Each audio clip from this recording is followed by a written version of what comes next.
అత్యంత దారుణంగా హింసించారు. అది ఎవరికి గుర్తు రాలేదే సాక్షి పేపర్కి వాళ్ళ అయ్యాం గుర్తులేవా? వివక్ష దాటు వీళ్ళు ఎవరు ఏ పార్టీకి సపోర్ట్ చేస్తున్నారో ఆ పార్టీలో వివక్ష లేదా జగన్మోహన్ రెడ్డి దగ్గర చెప్పులు వదిలేసి వెళ్ళాలి. దళితులందరూ నిలబెట్టి మాట్లాడతాడు. ఎంపీ అయినా ఎమ్మెల్యే అయినా మంత్రి అయినా. సుధాకర్ని పెడరెక్కలు విరిచికెట్టుకెళ్ళినప్పుడు ఇదేం మాట్లాడాడు? రావణ అప్పుడు ఎక్కడున్నాడు? ఎందుకు ప్రశ్నించలేదు? ఈ ప్రకాష్ రాజ్ ఏమైపోయాడు? జగన్ ఆల్రెడీ సీఎం అయ్యాడు, ఎంపీకి.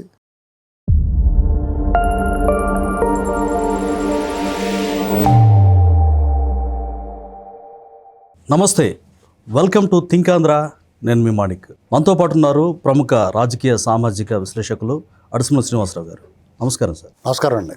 సార్, రావణ్ అనేటువంటి యూట్యూబర్ ఇటీవల కాలంలో వార్తల్లో బాగా నిలుస్తూ ఉన్నారు. ఎందుకంటే దళిత క్రైస్తవుల శంఖారావం సభలో ఆయన చేసిన వ్యాఖ్యలు పెను దుమారం రేపుతా ఉన్నాయి. పవన్ కళ్యాణ్ గారి అభిమానులు అంటూనే ఆయన భాషలో నేను చెప్తున్నాను, కొత్తగా ఆయన దగ్గర నేర్చుకున్న భాష కొత్తగా నేనేం నేర్చుకోలేదు అని అంటూ చాలా ఘాటు వ్యాఖ్యలు చేశారు, అనుచితంగా మాట్లాడారు. గతంలో కూడా పవన్ కళ్యాణ్ గారిని అనుచితంగా మాట్లాడారనే కేసులో కాకినాడ పోలీసులు అరెస్ట్ చేశారు. బెయిల్ వచ్చాక మళ్ళా ఇంకో కేసులో తీసుకెళ్తున్నారు, మరలా బెయిల్ వచ్చాక ఇంకో కేసు తీసుకెళ్తున్నారు.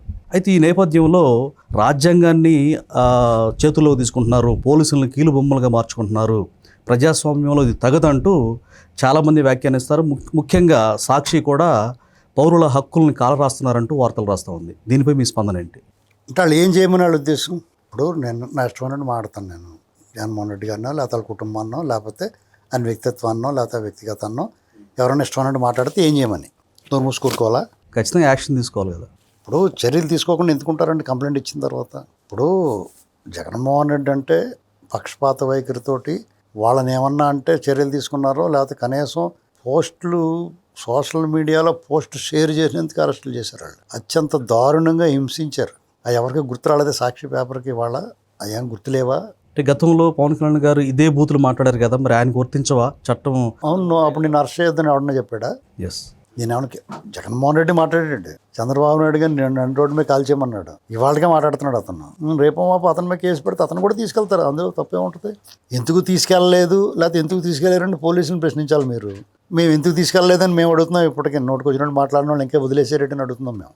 అవాళ జగన్మోహన్ రెడ్డి హయాంలో ఎవరో కూడా ఇప్పుడు వీళ్ళు మాట్లాడుతున్నట్టుగా ఎవరూ మాట్లాడలేదు. అప్పుడు వాళ్ళే మాట్లాడారు, ఇప్పుడు వాళ్ళే మాట్లాడుతున్నారు. అసలు వీళ్ళు చర్యలు తీసుకోవడం చాలా తక్కువ, చాలా అరుదుగా తీసుకుంటున్నారు. అది కూడా ఎప్పుడైతే ప్రజలు వచ్చి ప్రజల నుంచి తిరుగుబాటుకి ఇంకా ఇంచుమించుగా తిరుగుబాటు అయ్యే పరిస్థితుల్లో ప్రజలు ఇచ్చిన కంప్లైంట్ మీద తీసుకెళ్తున్నారు. ప్రభుత్వం ఉద్దేశపూర్వకంగా తీసుకెళ్ళాలి. వాళ్ళు మీటింగ్ ఎందుకు పెట్టనిస్తారు? వాళ్ళు వీళ్ళని అణిచివేయాలనుకుంటే అసలు మీటింగ్కి అనుమతి ఇవ్వరు కదా.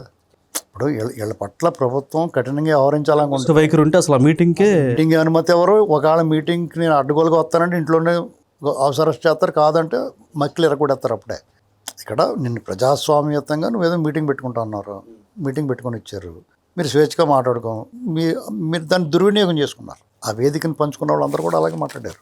ఏదో రూపంలో అసభ్యగా అభ్యంతరకర వ్యాఖ్యలు చేశారు. అభ్యంతరకర వ్యాఖ్యలు అన్వాంటెడ్ సిచ్యువేషన్ క్రియేట్ చేశారు. ప్రజల మధ్య ఒక రకమైన అన్రెస్ట్ క్రియేట్ అవుతుంది దానివల్ల.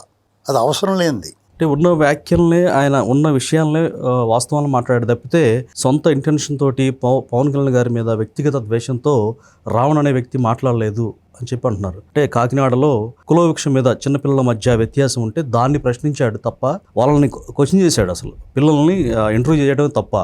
కానీ ఈ కుల వివక్షను మరి రూపుమాపాలి కదా పవన్ కళ్యాణ్ గారు అని చెప్పాను. ఇప్పుడు కుల వివక్ష అదొక చాలా పెద్ద సబ్జెక్ట్. తరతరాలుగా ఈ కుల వివక్ష అనేది ఒక జాడ్యం మన దేశంలో.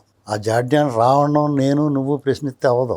వ్యక్తులుగా ఎవరి కాళ్ళు చేయాల్సిన పని అది. అది వాళ్ళ స్కూల్లో జరిగిన విషయంలో ఆ టీచర్లు అందరూ బయటకు వచ్చి మాట్లాడి దాని సమస్యను పరిష్కారం చేశారు. పరిష్కారం అయిపోయి వెళ్ళాలి తప్ప విద్వేషాలను నూరిపోసి వివక్ష పేరుతోటి విభజన చేయకూడదు. మనుషుల మధ్య అందరూ కలిసిమెలిసి జీవించేలా చూడాలి. వివక్ష దాటు వీళ్ళు ఎవరు ఏ పార్టీకి సపోర్ట్ చేస్తున్నారో ఆ పార్టీలో వివక్ష లేదా జగన్మోహన్ రెడ్డి దగ్గర చెప్పులు వదిలేసి వెళ్ళాలి. దళితులందరూ నిలబెట్టి మాట్లాడతాడు. ఎంపీ అయినా ఎమ్మెల్యే అయినా మంత్రి అయినా. కరెక్ట్, మనకు ఫోటోలు వీడియోలు కూడా వచ్చాయి. అప్పుడు ఏమైపోయి వీళ్ళంతా ఒక దళిత వైద్య నిపుణుడు సుధాకర్ని పెడరెక్కలు విరిచికెట్టుకెళ్ళినప్పుడు ఇదేం మాట్లాడాడు? రావణ అప్పుడు ఎక్కడున్నాడు? ఎందుకు ప్రశ్నించలేదు? ఈ ప్రకాష్ రాజ్ ఏమైపోయాడు? ఆయన కూడా తాజాగా గట్టిగా స్పందిస్తున్నాడు సార్. స్పందిస్తున్నాడు. అప్పుడు ఏమైపోయాడు? నువ్వు అప్పుడు కూడా స్పందించుంటే నీకు వాల్యూ ఉండేది నీ ముఖానికి. నువ్వు ఎలాంటాడో అని తెలియక నీ సినిమాలు చూసిస్తాం మేము. నువ్వు మంచి నటుడు, నీ క్యారెక్టర్ ఎలా, నీ ఒరిజినల్ క్యారెక్టర్ ఇది కానీ సినిమాలు చాలా బాగా యాక్ట్ చేస్తావు కదా. అవును, చాలా బాగా చేస్తాం. మంచి నటుడు అంటే ఏంటంటే నీ ఒరిజినల్ క్యారెక్టర్కి భిన్నంగా నటించటం, ప్రవర్తించడం అంటే ఆ నటన బ్రహ్మాండంగా నటించినట్టు నువ్వు అవును, పరకాయ ప్రవేశం చేసినట్టే అనిపి పరకాయ ప్రవేశం చేస్తావు. అంటే నీ ఒరిజినల్ క్యారెక్టర్ ఏంటంటే ఒక సైడే మాట్లాడడం, ఒకవైపే చూడడం.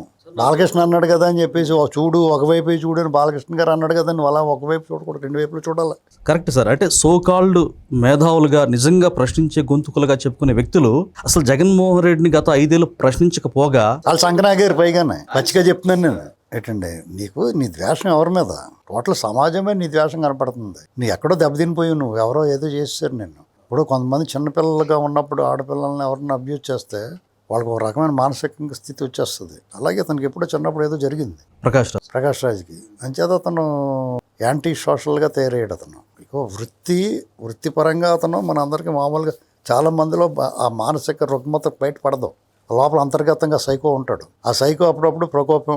సైకో అతను ప్రకాష్ రాజ్ సైకో అయితే మరి అంత అద్భుతం నటన ఎట్లా సాధ్యమైంది? ఇప్పుడు సైకోలు అందరూ కూడా ఆత్మను బయట రాదు కదా, లోపల గుప్తంగా ఉంటుంది అది. ఆ రోగం గుప్త రోగం అది. ఇతనికి గుప్త రోగం ఉంది. మీకు ఇక్కడ మిగతా అన్నీ విడిచిపెట్టేయండి. ఇతను కూడా సమాజం పట్ల బాధ్యతగా మాట్లాడడం ఎవరికి తప్పు కాదు. ఎవరు తప్పు చేసినట్టు కాదు. ఎవరైనా మాట్లాడచ్చు, సమాజం పట్ల బాధ్యతగా మాట్లాడచ్చు.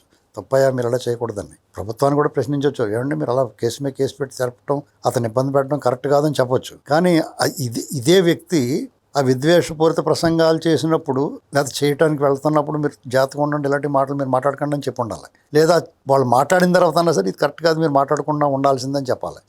ఇతను కానీ ఇతను గ్యాంగ్ ఒకటి ఉంది. ఇంకా వీళ్ళంతా కూడా ఒక సైడే ఉంటారు. వీళ్ళందరూ జగన్ సంఘన అవుతున్నారు. వీళ్ళంతా సార్ జగన్ సంఘన అవుతున్నారు అంటున్నారు. మీకు అక్కడ ఎందుకంటే మీరు నిజంగా సమాజం పట్ల బాధ్యత ఉన్న వాళ్ళైతే కేసీఆర్ని, జగన్ని, చంద్రబాబు గారిని, రేవంత్ రెడ్డిని అందరినీ కూడా ప్రశ్నిస్తారు.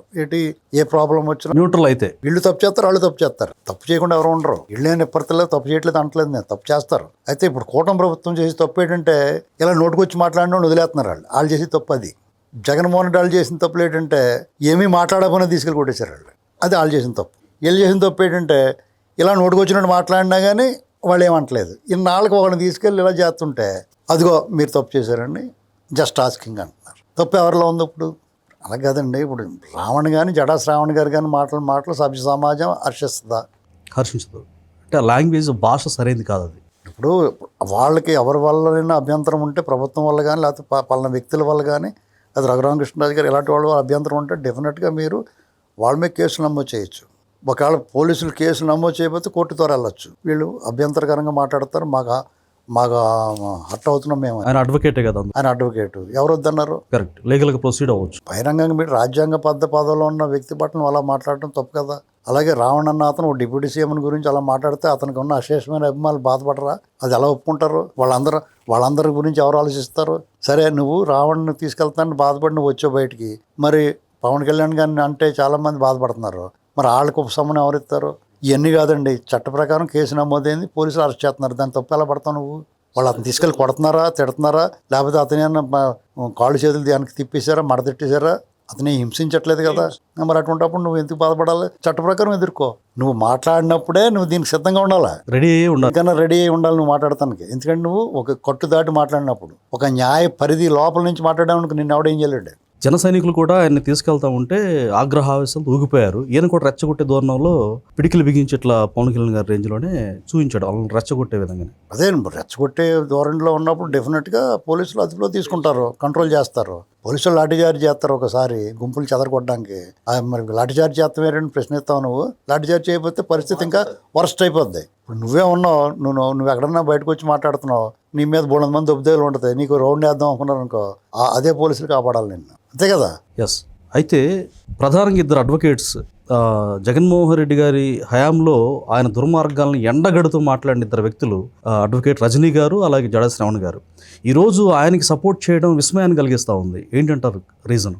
ఏమండి, వాళ్ళు మాట్లాడుతున్నది కరెక్ట్ అనుకుండొచ్చు, ఇవాళ వీళ్ళు మాట్లాడుతున్నది వాళ్ళు కరెక్ట్ అనిపించవచ్చు, ప్రజలకి ఏమన్నా అనిపించినామండి, వాళ్ళ మనసుకి అలా అనిపించి ఉండొచ్చు, వాళ్ళు ఏదైనా మాట్లాడుకోవచ్చు. కానీ ఆ పరిధి లోపల నుంచి మాట్లాడాలి. మనం ఎవరు నువ్వు ఇదే మాట్లాడని మనం అంటాం లేదు. ఇప్పుడు జడా శ్రావణ్ గారు వాళ్ళ జగన్మోహన్ రెడ్డి వ్యతిరేకంగా మాట్లాడాడు, మనకు నచ్చింది. ఇవాళ కూటమికి వ్యతిరేకంగా మాట్లాడతలేదు, మనకు నచ్చట్లేదు. మనకు నచ్చకపోవడం వాళ్ళకి అనవసరం. జగన్ గారిని వెనకేసుకొస్తూ ఆయన సీఎం అయితే మీ కర్మగాలి, అది ఆ మాట అతను మాట్లాడుకోడు. జగన్ సీఎం అయితే నువ్వేం ముద్రెత్తావు? నువ్వు సీఎం అయి చేయి, నువ్వేనా దమ్ముంటే. జగన్ సీఎం అయితే మా నాన్న చెప్తాను, లేకపోతే మా ఓడవుతాడు, ఈయన అనవసరం. నీకు జగన్ సీఎం అయితే జగన్ ఆల్రెడీ సీఎం అయ్యాడు, ఎంపీకి. కాబట్టి మళ్ళీ వచ్చి కొత్తగా ఎంపీకి ఏముండదు. అర్థమైందండి? అసలు అతను అవ్వనివ్వం. అవ్వడు కాదు, అవ్వనివ్వం అని చెప్తున్నాం. ఎట్లాగంటే అది ఎట్లాగో చూడు, వెయిట్ అండ్ సీ. అర్థమైందండి? ఇవన్నీ చెప్తారేటి, ఎలా చేస్తారేటో. ఇక్కడ నీ ధీమా నీకుంటే మా ధీమా మాకు ఉంటుంది.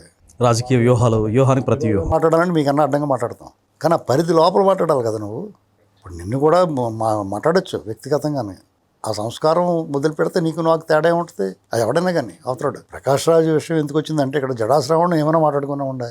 అతను పరిధి లోపల పరిధి దాటి మాట్లాడితే అతని మీద కేసులు నమోదు అవుతాయి, అరెస్ట్ చేస్తారు, అతను వాదించుకుంటాడు, నిరూపించుకుంటాడు, విడుదలై వస్తాడు, ఇంకో చోట తీసుకెళ్తారు. అతన్నే మినహాయింపు ఏమి ఉండదు, అతనికి రాష్ట్ర పర్యటన చేయిస్తారు, అందులో అనుమానం ఏమి ఉండదు. అంటే నన్ను అరెస్ట్ చేస్తే రాష్ట్రం ఎలా ఉంటుందో నేను ఏం అవదండి, ఎవరికి ఏం అవదు. ఒక రకంగా బెదిరించాడు, నన్ను అరెస్ట్ అయ్యలేరు అన్నారు. గతంలో జగన్మోహన్ రెడ్డి అరెస్ట్ చేస్తే ఏం అవ్వలేదు, చంద్రబాబు గారిని అరెస్ట్ చేస్తే ఏం అవ్వలేదు. నిన్ను అరెస్ట్ చేసిన నన్ను అరెస్ట్ చేసిన ఎందుకు అవుద్ది? నీకు నాకు 10 ఓట్లు కూడా పడలేదు. ఎలక్షన్ నిలబడితే మనకి ఏం బలం ఉంటుంది? ఇప్పుడు మనం ఏదో ఊహించుకోకూడదు. ఊహించుకుని మనం ఏదో చేస్తే దెబ్బైపోతాం. వెనకాల వైసీపీ వాళ్ళు వస్తారు అనుకుంటున్నారేమో, ఇంకొక 2-3 వైసీపీ వాళ్ళు అరెస్ట్ చేస్తే వాళ్ళు రావడం మానేస్తారు. వీళ్ళు ఇంకా అలా బరిదెగించట్లేదు ఈ ప్రభుత్వం. కాబట్టి మీ ఆటలు సాగుతున్న మీరు మాట్లాడుతున్నారు. మీరు ఏమైనా మాట్లాడచ్చు, ఏది ఆ పరిధి లోపల మాట్లాడండి. అవతలోడు నీకు ఎలాగ స్వేచ్ఛ ఉందో అవతలోడు కూడా అంతే స్వేచ్ఛ ఉంటుంది. అది గుర్తుపెట్టుకుని మాట్లాడాలి. Thank you sir.